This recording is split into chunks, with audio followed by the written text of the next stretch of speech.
Welcome to D6. This is professor Vinod Kumar. వేదాల్లో ఇవాళ భారతీయ సాంస్కృతిక వారసత్వ సంపద ఉన్నది. అలాగే తెలంగాణ భాషా సాంస్కృతిక శాఖ సహకారంతో ఇలా కిన్నెర ఆర్ట్ థియేటర్ సాధనంలో ప్రముఖ రచయిత డాక్టర్ చిర్రా పూరి శివరామ శర్మ రచించిన ఋగ్వేదానికి రాహుల్ గ్రహణము అంటే నాకు తెలిసి రాహుల్ గాంధీ అనుకుంటా. Great misfortune of our nation is that we are not aware of real history అనే పుస్తకాలని ఆయన తీసుకురావచ్చాడు. సంతోషం. దాన్ని మనం కూడా ఆయన పరిశోధనను ఇవాళ స్వాగతిద్దాం. అయితే మీరు వేదాల్లోనే ఎంత ఉన్నది, మరి వేదాల్లో వర్ణం ఉన్నది, వేదాల్లో కులం ఉందా? ఇప్పుడు వర్ణ వ్యవస్థ లేకుండా కుల వ్యవస్థ ఎట్లా వచ్చింది? మీ వేదాలకు కుల వ్యవస్థ కన్నా లింక్ ఉందా? ఇలా కుల వ్యవస్థ అంటరానితనం లింక్ ఉన్నది, మరి వర్ణ వ్యవస్థకు కుల వ్యవస్థకు అంటరానితనానికి లింక్ ఎక్కడికి వచ్చింది? వేదాల్లో అన్ని ఉన్నప్పుడు వేదాల్లో కులం లేని కులం ఏడికెళ్ళి వచ్చింది? వేదాల్లో లేని అంటరానితనం ఏడికెళ్ళి వచ్చింది? ఇలా వర్ణాలు కులాలు వేరు వేరా? మరి వేదాల్లో వర్ణం గురించి మాట్లాడేది కదా. ఆర్య, బ్రాహ్మణ, క్షత్రియ, వైశ్య, శూద్ర, ఇదంతా ఆర్య నీతి, ఆర్య ధర్మం. వేదాలు ఆర్యోపనిషత్తులు. వేదాలు ఇలా విదేశీ ఆర్యుల సంతతి వారసత్వ సంతతికి నిలయాలు. అది విదేశీ ఆర్యుల సాంస్కృతిక వారసత్వము. అది భారతీయ ఆత్మ ఎట్లయితుంది? భారతీయ ఆత్మ అంటే భారతీయ సాంస్కృతిక వారసత్వం అంటే అది విదేశీ ఆర్యుల సాంస్కృతిక వారసత్వమా? మరి ఆర్యులు విదేశీయులు కాకపోతే ఈ స్వదేశీ హిందువులను, ఈ హిందూ జీవన విధానాన్ని, హిందూ దేవి దేవతలను ఎందుకు వాళ్ళు తిరస్కరించి ఆర్య దేవుడైన రాముని తీసుకొచ్చి ముంగడ పెడుతున్నారు? మరి శివుడు హిందూ దేవులకు గురువు, ఆది గురువు అయిన శివుణ్ణి వాళ్ళు ఎందుకు నిర్లక్ష్యం చేస్తున్నారు? మీ వేదాలు ఇవాళ శైవానికి పునాదిగా ఎందుకు లేవు? వైష్ణవానికి పునాదిగా మాత్రమే ఎందుకు ఉన్నాయి వేదాలు? నీ వైష్ణవ ధర్మం అంటే ఆర్య ధర్మము, ఆర్య ధర్మం అంటే వర్ణాశ్రమ ధర్మము, వర్ణాశ్రమ ధర్మం అంటే కుల ధర్మము, కుల ధర్మం అంటే అంటరాని ధర్మము, అంటరాని ధర్మం అంటే మనిషిని మనిషిగా చూడకపోవడము, మానవత విలువలు లేకపోవడము, మానవ జీవన విధానాన్ని విచ్ఛిన్నం చేయడము, సమతా సమాజానికి వ్యతిరేకము, సమానత్వానికి వ్యతిరేకము, లింగ వివక్షత, కుల వివక్షత పాటించడము, భాషా వివక్షత పాటించడము, ప్రాంతీయ వివక్షత పాటించడము, మీ సంస్కృత భాష, మీ హిందీ భాష, మీ ఆర్య భాషలను మాత్రమే వేదాలు సపోర్ట్ చేయడము, మిగతా ప్రాకృతిక భాషలను కానీ మిగతా ప్రాంతీయ భాషలను కానీ ఎక్కడ వేదాలు సపోర్ట్ చేసినట్టుగా లేదు.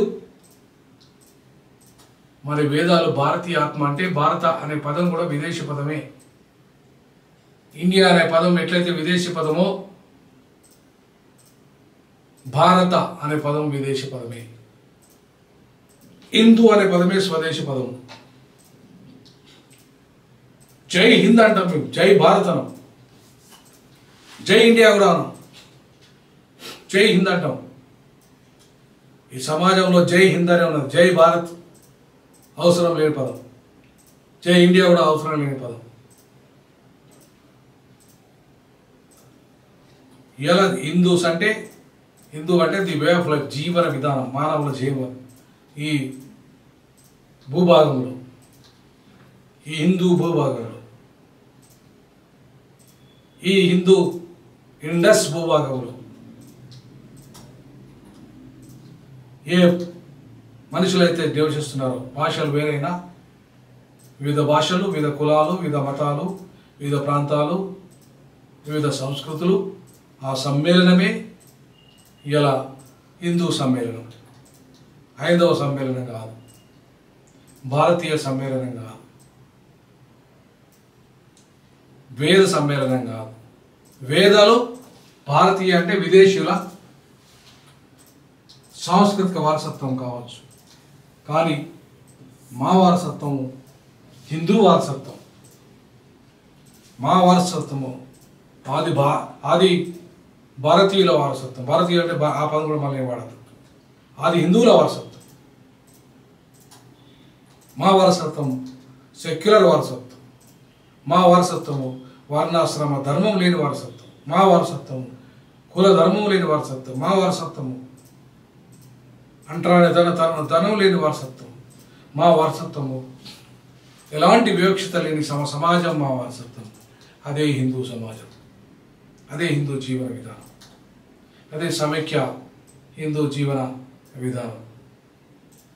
సో అదే అవి మాకు కావాలి, కానీ వేదాలుగా వేదాలు మాయ కాదు, వేదాలు అది ఆర్యులవి, వేదాలు భారతీయులవి, వీళ్ళంతా విదేశీయులు, మావి కాదు.